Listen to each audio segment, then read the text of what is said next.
Assalomu alaykum. Bugungi darsimizda JetCafe Offiциant dasturidan foydalanish uchun boshlang'ich bilimlarni o'rganamiz. Dasturga kirganimizda biz ko'radigan dastlabki oyna mana shunaqa ko'rinishda bo'ladi va bu yer orqali har bir offitsiant o'zining PIN kodini kiritgan holda dasturga kiradi. Ularning PIN kodi esa tizim administratori tomonidan JetCafe asosiy dasturi orqali bazaga kiritilgan bo'ladi. Biz esa hozir ulardan birining PIN kodini kiritamiz va pastdagi strelkani bosamiz. Biz dasturga offitsiant 1 foydalanuvchisi sifatida kirdik va bunda ishchi oyna quyidagilardan iborat bo'ladi.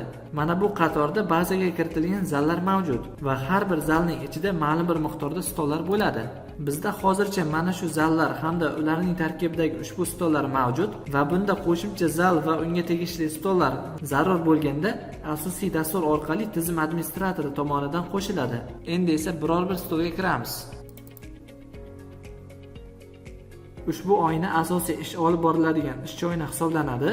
Bu oyna orqali zakazlar qabul qilinadi, menyuga yangi taomlar qo'shiladi yoki mavjud taomga o'zgartirish kiritiladi hamda zakaz uchun oplata amalga oshiriladi. Oynaning o'ng tarafida menyu joylashgan. Menyuning yuqori qismida turli xil kategoriyalar mavjud. Yaxna ichimliklar, bir zumda ya'ni fast food, osh, pizzalar, salat va hokazo. Menyuning pastki qismida esa ularning har biriga kiritilgan taomlar mavjud. Ularning o'rtasidagi ushbu chiziqni surish orqali esa oynani o'ziga qulay holatda barcha kategoriyalar va taomlar qulay ko'rinadigan holatda ishlatish mumkin bo'ladi. Oynaning chap qismida esa qabul qilinadigan zakaz bilan ish olib boriladi. Uning yuqori qismida ikkita belgi mavjud. Stolli nomli mana bu belgi orqali ushbu stoldan chiqib ketish mumkin. X tugmasi orqali esa ishchi oynadan to'liq chiqib ketiladi va bunda dasturga boshqa foydalanuvchi sifatida kirish mumkin bo'ladi. Odatda stol bo'sh turganda u yashil rangda bo'ladi. Unga kirilgandan so'ng esa u band qilingan bo'ladi va uning rangi sariq yoki boshqa rangda bo'ladi. Shuningdek, oynaning yuqori qismida aynan mana shu zakaz qaysi zaldagi qaysi stolga tegishli ekanligi hamda ushbu zakaz smena ochilgandan beri nechinchi zakazligiga kiritilgan bo'ladi. Biror taomga buyurtma berish uchun esa kerakli kategoriyaga o'tib, u yerdan kerakli taom belgilanadi. Masalan, bitta butun porsiyali osh. Shu yerda diqqat qilamiz, taom necha marta belgilansa, shuncha miqdorda zakaz berilayotgan bo'ladi. Masalan, hozir 4 ta non ham buyurtma qilinishi kerak bo'lsa, non kategoriyasiga o'tib, ushbu tovarning ustiga 4 marta bosiladi. Va ular oynaning chap qismida ushbu ko'rinishda paydo bo'ladi. Birinchi qatorda ushbu tovarlar shu zakaz ichida nechinchi tartibda saqlanayotganligi, undan keyingi qatorlarda esa ularning nomi, miqdori hamda narxi ko'rsatilgan bo'ladi. Ularning miqdorini shuningdek shu yerdan ham o'zgartirish mumkin. Buning uchun miqdorning ustiga bir marta bosiladi va kerakli miqdorga o'zgartiriladi.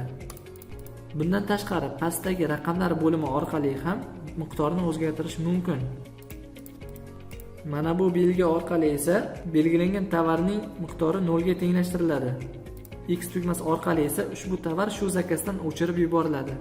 Offitsiantlar odatda dasturdan klaviaturali kompyuter orqali emas, turli xil ko'rinishdagi monoblok orqali foydalanganda ushbu ko'rinishdagi interfeys ancha qulay bo'ladi. Chunki bunda ularning sichqoncha yoki klaviaturaga ehtiyojlari bo'lmaydi va ishning tezligi bir muncha oshadi. Bundan tashqari ba'zi bir taomlarning yuqori qismida mana bunaqa ko'rinishda net degan yozuv ham turishi mumkin. Bunday holatda ushbu tovar hozircha mavjud emas yoki hali tayyor bo'lmagan bo'ladi. Toki u tayyor bo'lib net yozuvi olinmagunicha har qancha urinsa ham bunaqa taomdan zakaz berib bo'lmaydi. Ba'zida mijozlar zakaz berayotgan vaqtning o'zida nimadir bo'lib aytgan barcha buyurtmalarni admin qilib o'rniga boshqatdan zakaz bermoqchi bo'lishi mumkin. Bunaqa vaziyatda hali zakazlar saqlanib qilinmagan holatda mana bu strelka bosilgach, belgilangan tovarlarning barchasi zakazdan o'chib ketadi va zakazni qaytadan olish mumkin bo'ladi.